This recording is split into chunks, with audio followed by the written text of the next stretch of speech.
Hello and welcome to yet another World Cup preview. This time we are covering Iran on Celtic Down Under. My name is Laura and I'm joined by Liam. How you doing, Liam? Yeah, good. Got my Iran shirt on here. Just a wee reminder that football tops are not political endorsements. Well, yeah. On that note, I think at the time of recording, well, it would be churlish of me to use light-hearted language to say that things are not peaceful in Iran at the moment, and obviously our thoughts go out to everybody either in the country or with loved ones in the country who is affected by what's going on there. But Yeah, as our determination is that we are going to stick to football matters on this show and give everybody a bit of a distraction from what can be a very dark world. yep. And Iran are a team with some very good players in their squad, and I think that it's important that we don't lose sight of that. Is that footballers are not politicians, so let's focus on what they do on the pitch.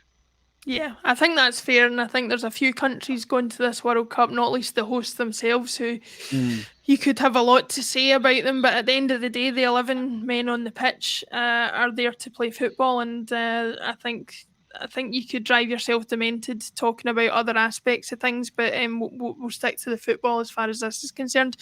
Looking at Iran, obviously we've talked about Wales, we've talked about the US, and we've talked about England, who are also in their group. Iran, thought by some to be kind of the whipping boys of the group.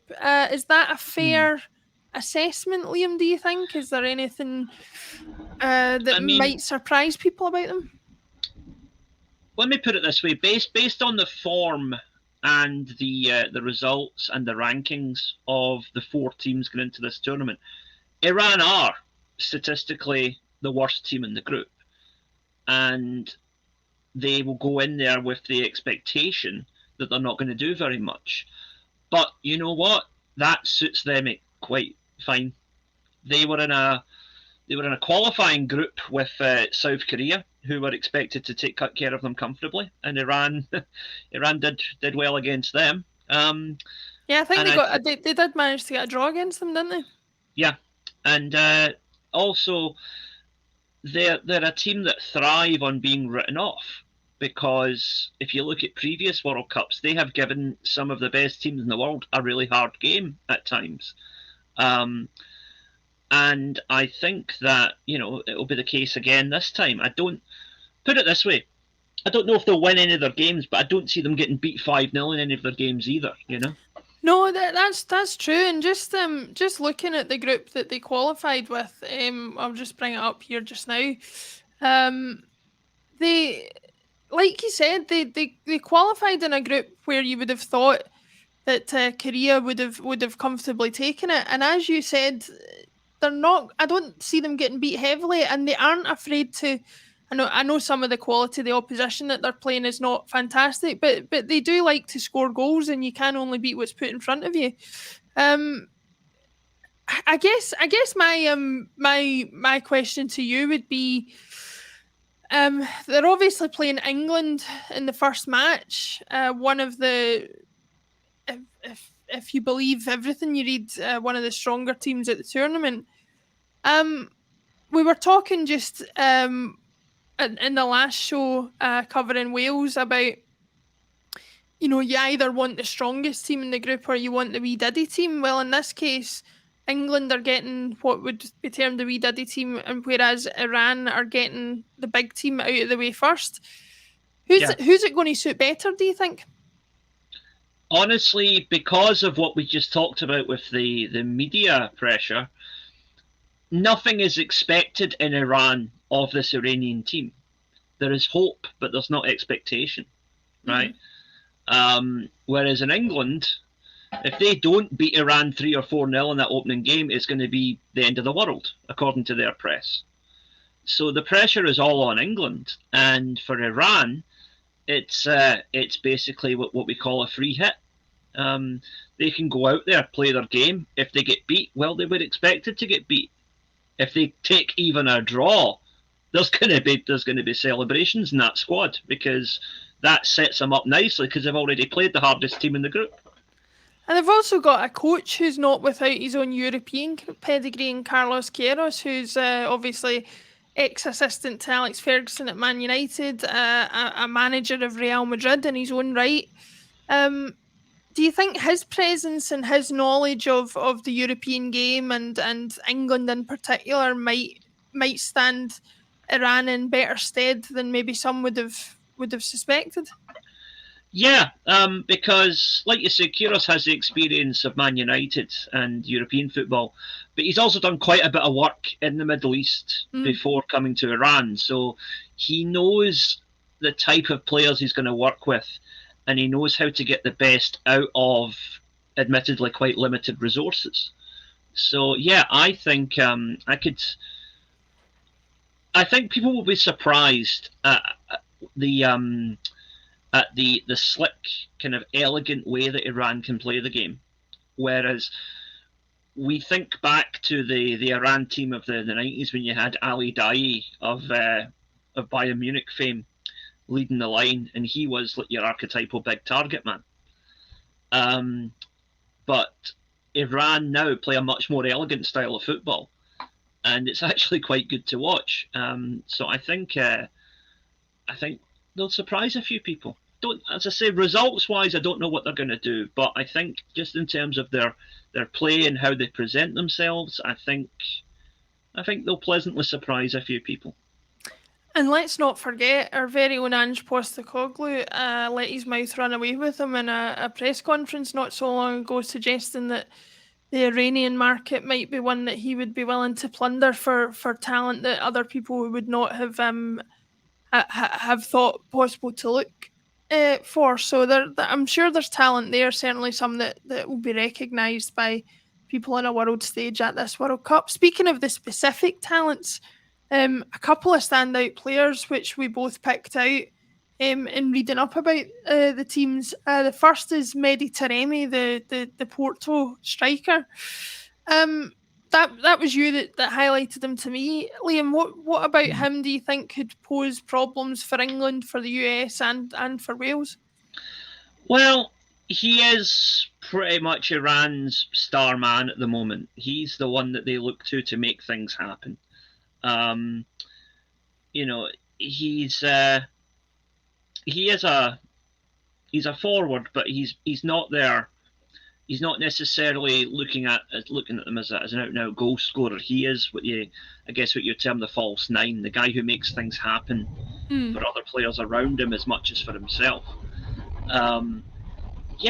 Porto are definitely no mugs at European level, and he is an integral part of that team. So, 30 years old now, so this may well be his last shot at a World Cup. And sometimes that can give players that extra wee jolt to go on and achieve even more than they have already. And, with all due respect, playing for a country like Iran, they're going to need every little jolt and little boost that they can get, because they're going to be up against it. Yeah, they certainly will be, but there's going to be a lot of teams at this World Cup who will not be leading the line with a Champions League scoring striker on their books. So Iran, in that sense, have an advantage, and it'll be interesting to see if he can translate his club form onto the international stage. He's made 60 appearances for the national team, and as you say, is likely going to be appearing at what would be his last World Cup. Bearing in mind, obviously, Iran don't qualify for every World Cup, and he would be 34 at the next time of asking as well. So this is going to be his chance to make an impact. Another player that we looked at was Sardar Azmoun. Now, at the time of recording, it's unclear whether he will definitely be at the World Cup because of an injury that he sustained back in October. But he is a real goal threat as well. He's scored 41 goals in 65 appearances for the national team. So prolific isn't really the word to describe him.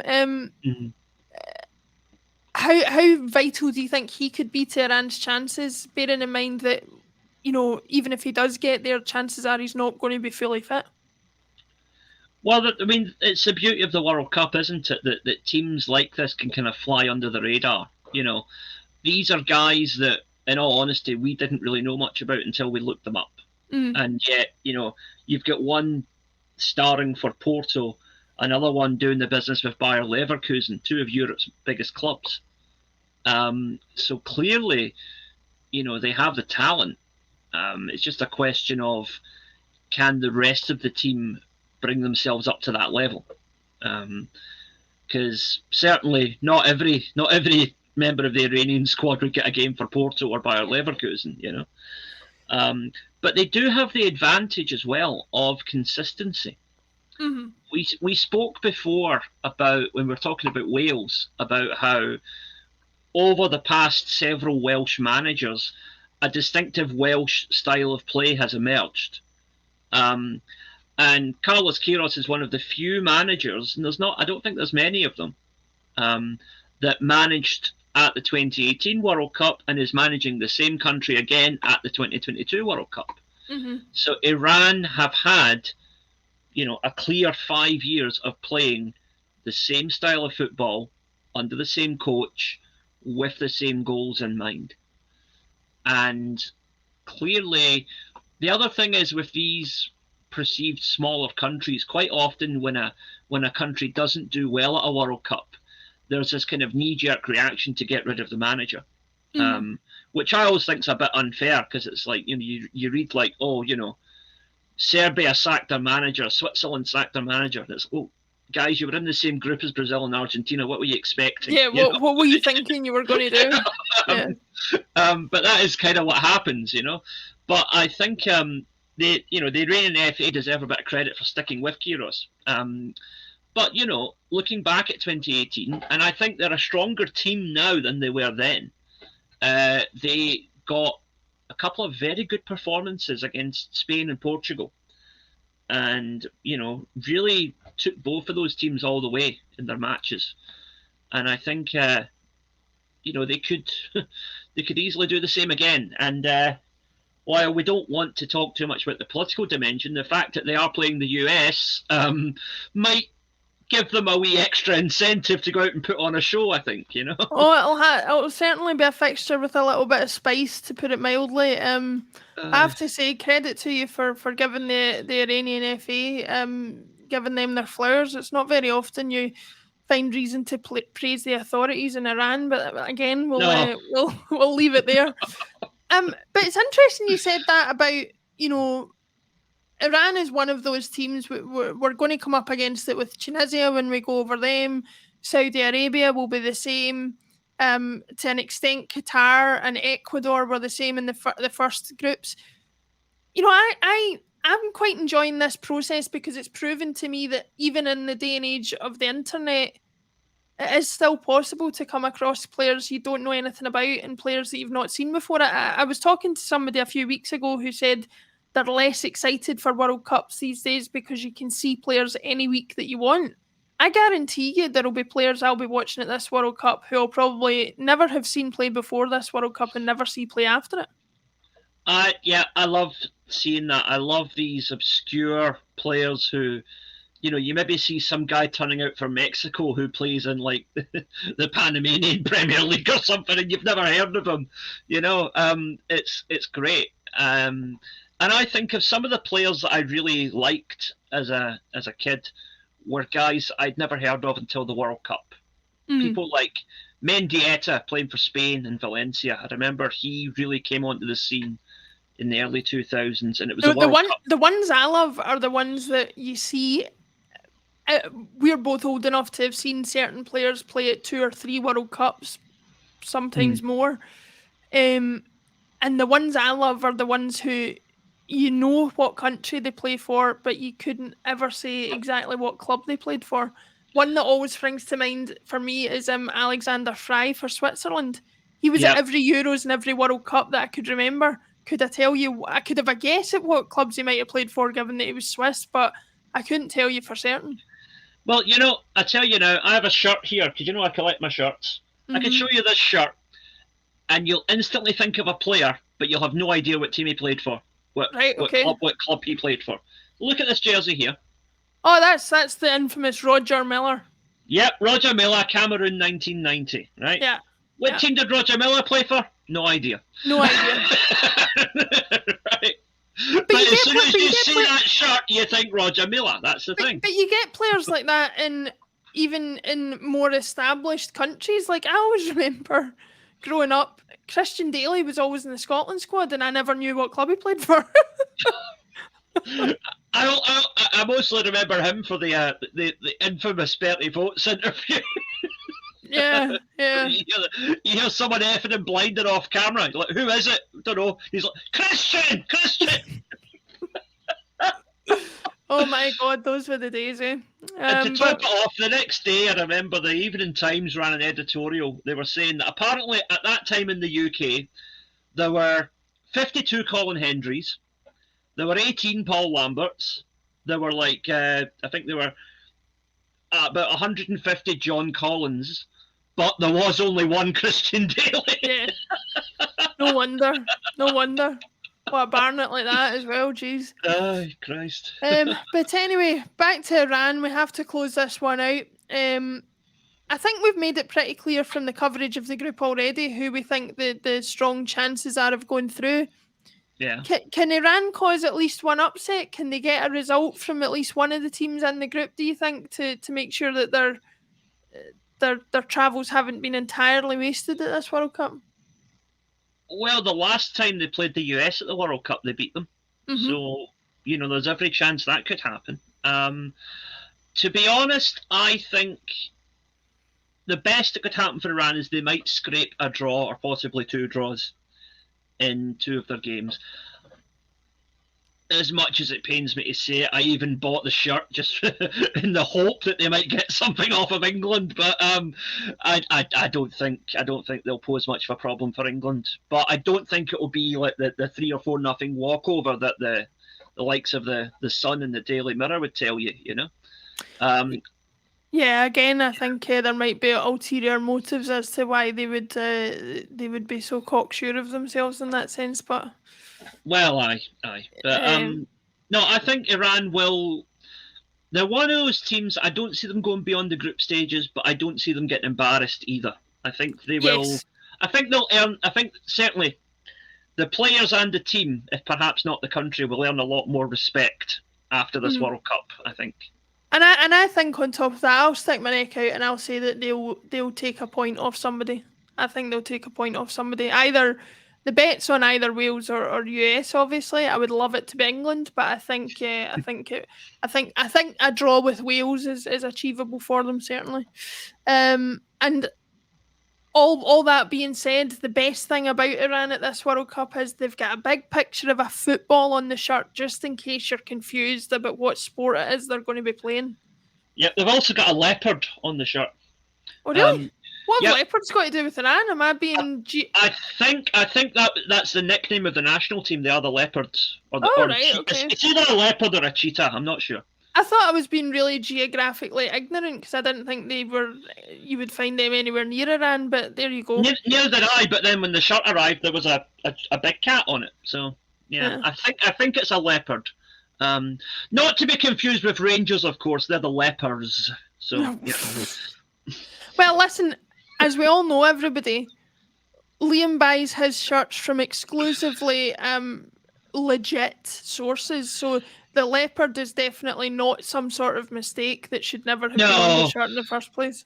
No, and rest assured that the Iranian authorities did not get $1 out of me for this shirt, so, you can be comfortable with that.